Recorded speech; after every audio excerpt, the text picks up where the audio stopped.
করি না করি আজকে কিভাবে সাজাই কি কি ভোগে দিই আমি সেটা আজকে আপনাদের সাথে শেয়ার করবো।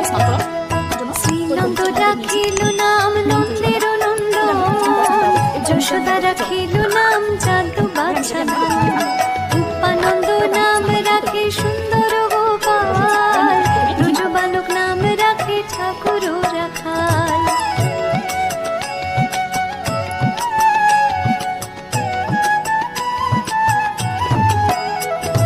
সুবল রাখিল নাম ঠাকুর কানাই, শ্রীরাম রাখিল নাম রাখাল রাজা ভাই, ননী চোরা নাম রাখে